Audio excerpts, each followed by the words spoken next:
यानी कि ईडी कैसे इन्फोर्सिंग डिक्टेटरशिप बन गया है, कैसे तानाशाही पूर्ण रवैया अपनाए हुए है, इसका एक एक करके आपके सामने आज खुलासा करूंगा।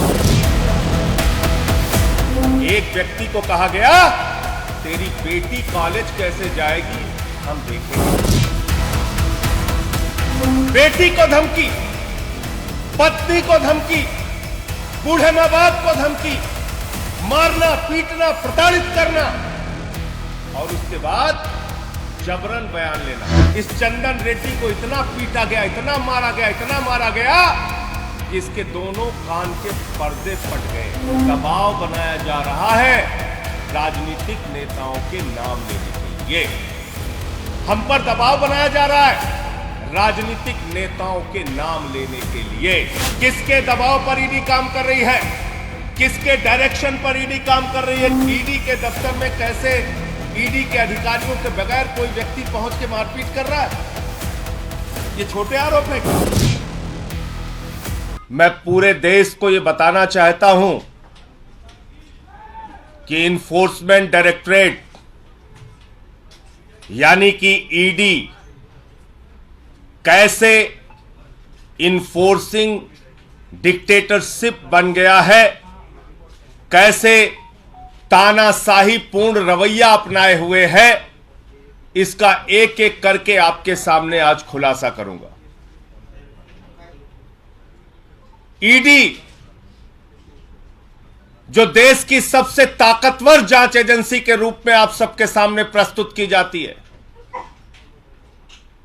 वो किस तरह से जांच करती है, किस तरह से लोगों को प्रताड़ित करती है, किस तरह से उनके परिवारों को प्रताड़ित करती है। और तो और जिसके कारण आज मैं ये पीसी कर रहा हूं, एक व्यक्ति को कहा गया, तेरी बेटी कॉलेज कैसे जाएगी हम देखेंगे।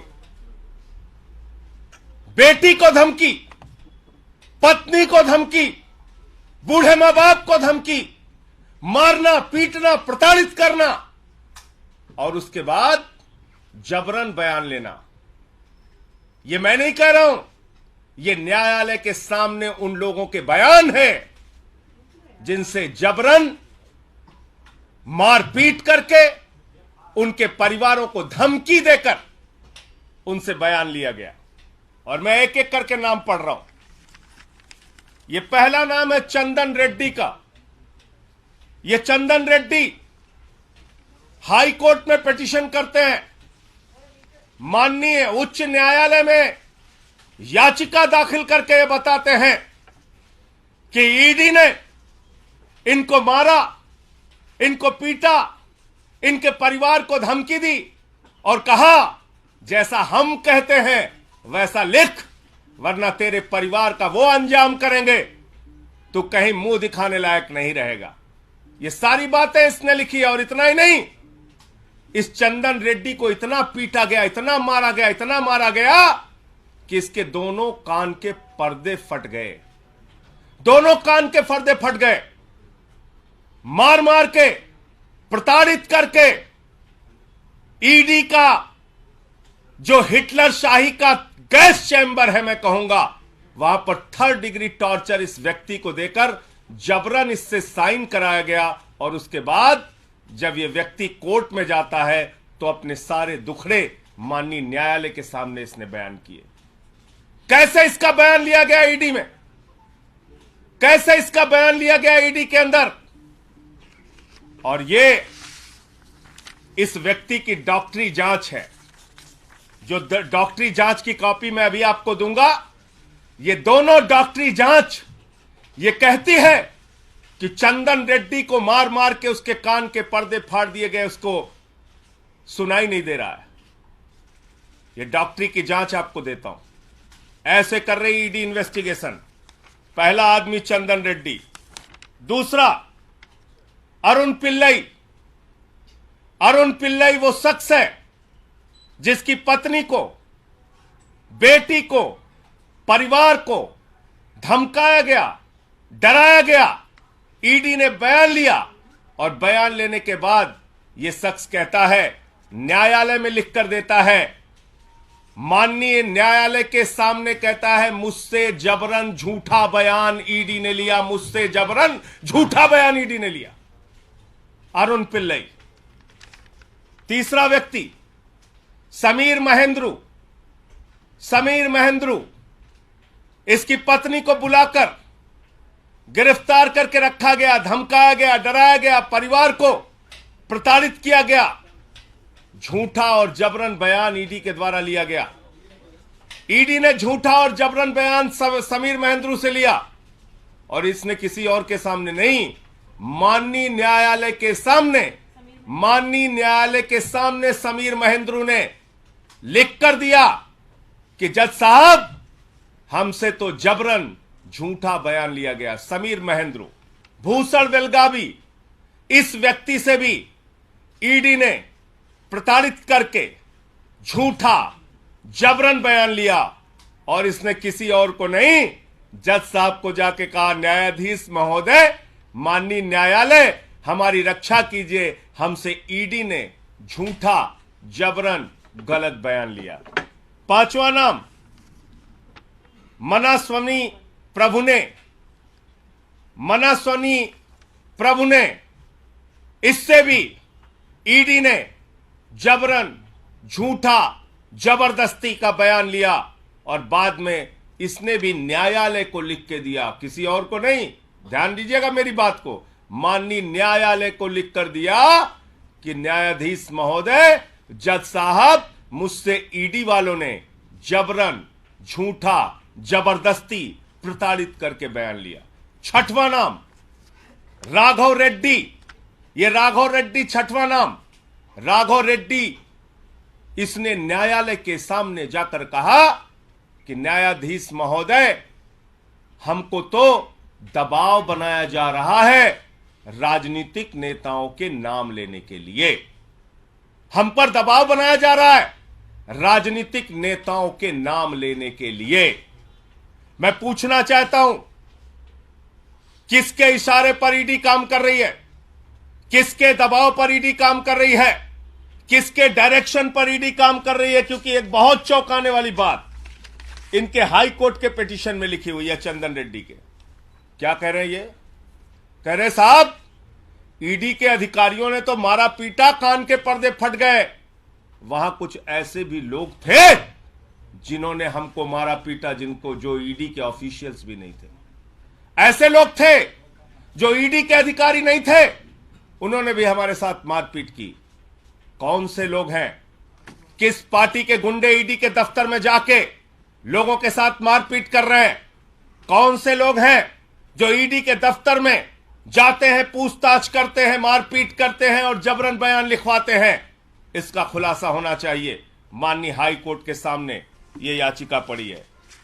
इसके साथ साथ मनीष सिसोदिया जी के पीएस रिंकू, आप जानते हैं कानून में नियम है, किसी को भी बुलाओ, नोटिस दो, पूछताछ करो, कैमरे में पूछताछ करो और सारी जानकारी ऑन पेपर रखो। ईडी हवाई डिपार्टमेंट हो गया है।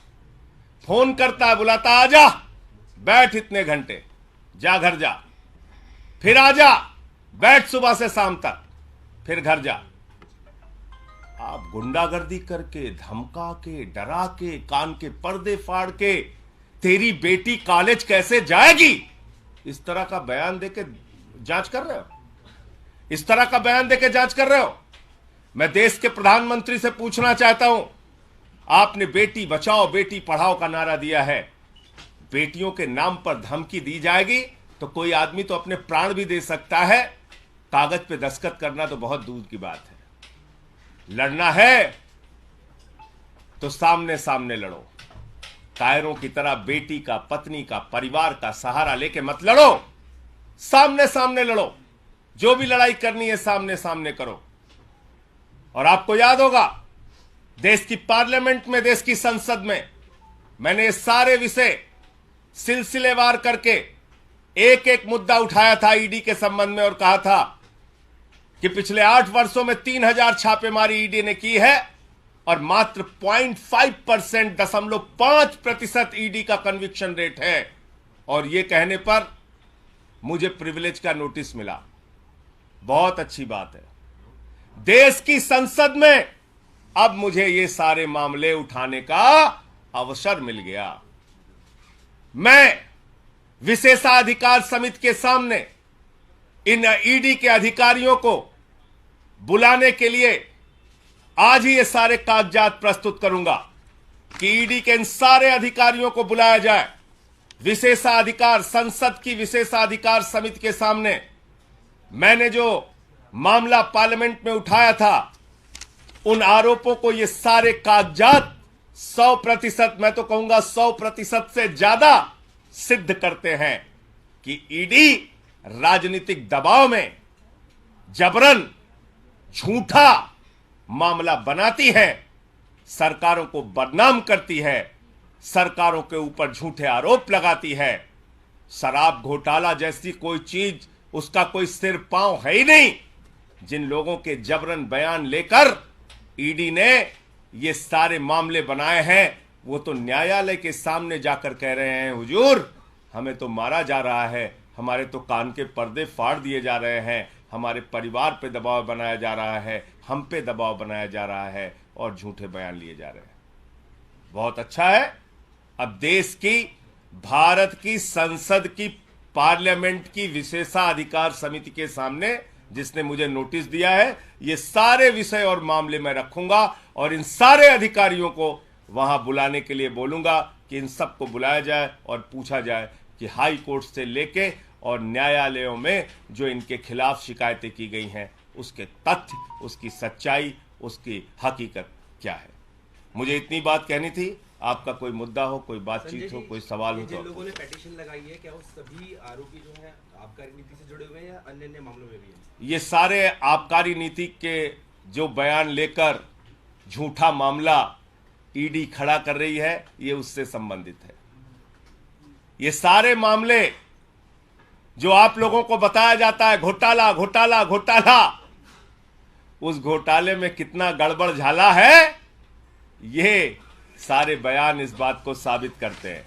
ये सारे बयान, ये सारी मेडिकल रिपोर्ट, ये हाई कोर्ट की याचिकाएं इस बात को साबित करती है कि घोटाला जैसी कोई बात नहीं। दरअसल गन पॉइंट पे, कान के ऊपर कनपट्टी पे बंदूक लगाकर ईडी, हिटलर के गैस चैम्बर में पूछताछ करके ईडी, ये सारा कुछ मामला झूठा और बेबुनियाद बना रहा है।